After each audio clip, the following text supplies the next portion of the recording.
તો 5 રાજ્યોમાં વિધાનસભાની ચૂંટણી યોજાવા જઈ રહી છે ત્યારે કેવો છે માહોલ, પક્ષની તૈયારીઓ, લોકોનું માનસ, આ તમામને લઈને આપણી સાથે ચર્ચા કરવા એબીપી અસ્મિતાના સ્ટુડિયોમાં આપણી સાથે હાજર છે રાજकीय विश्लेषक त्रिलोक शर्मा अपनी साथ हाजिर है। त्रिलोक जी, आपका बहुत बहुत स्वागत एबीपी अस्मिता में। त्रिलोक जी, 5 राज्यों में चुनाव का जो तारीख का ऐलान किया गया है, मैं आपको रोकना चाहूंगी, अभी शिवराज सिंह बोल रहे हैं। शालीनता का प्रतीक है। ये चुनाव हम जरूर लड़ें, लेकिन चुनाव लड़ते समय हम व्यक्तिगत आरोप प्रत्यारोप उनसे बचें। ये शत्रुता नहीं है, तो विचारधाराओं का संघर्ष है। कौन सी पार्टी आनी चाहिए, सब शालीनता के साथ बड़प्पन से अपनी अपनी बात कहे, सरकार अपनी बात कहे, प्रतिपक्ष अपनी बात कहे और बहुत अच्छे माहौल में मध्य प्रदेश का चुनाव हो, ये मेरी सबसे कैसा रहेगा? 5 राज्यों की चुनाव जीतना दावा दरेक पक्षों कर रहा है। त्रिलोक जी, क्या लग रहा है आपको इस वक्त के चुनाव में क्या खास रहेगा, और खास करके जो इंडिया गठबंधन है उसका कुछ असर ये चुनाव में दिखाई देगा क्या? देखिए, जिन 5 राज्यों में भी चुनाव होने वाले हैं उनमें मध्य प्रदेश में तो पिछले 18 साल से भारतीय जनता पार्टी की सरकार है, जिनमें से 16.5 साल मामा जी मुख्यमंत्री हैं। राजस्थान का जहाँ तक सवाल है, वहाँ की अभी तक परंपरा रही है कि एक बार कांग्रेस एक बार बीजेपी, तो अल्टा पलटी होती रहती है। इस बार कांग्रेस का ये प्रयास है कि इस तौर तरीके को बदला जाए, इस रिकॉर्ड को तोड़ा जाए और वापस से कांग्रेस की सरकार बने।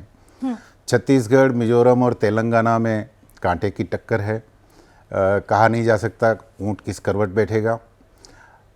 जो चुनाव की तारीखें घोषित हुई हैं जी, उनमें भी एक बहुत बड़ी रणनीति छुपी हुई आपको दिख सकती है कि सबसे पहले छत्तीसगढ़ में 7 तारीख और 17 तारीख 2 चरणों में चुनाव हो रहे हैं।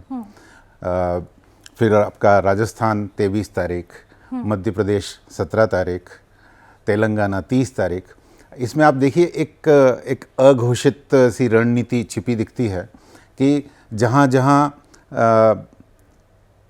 पार्टी समीकरण बहुत एक तरफा हैं जी, वहाँ चुनाव पहले करवाए जा रहे हैं जी, और जहाँ जहाँ सत्तारूढ़, जो केंद्र में सत्तारूढ़ पार्टी है, उसको ज़्यादा समय चाहिए, वहाँ की तारीखें बाद में हैं। तो ये रणनीति हर सरकार अपने अपने कार्यकाल में करती हैं, तो इसमें तो कोई नई बात मुझे लगती नहीं। लेकिन हाँ, जहाँ तक हमने अभी प्रेस कॉन्फ्रेंस में देखा चुनाव आयोग की कि निष्पक्ष चुनाव कराने के लिए जो तैयारियां की गई है, तो मेरे ख्याल से वो तैयारियों का जायज़ा लेना भी बहुत आवश्यक समझा जाना चाहिए।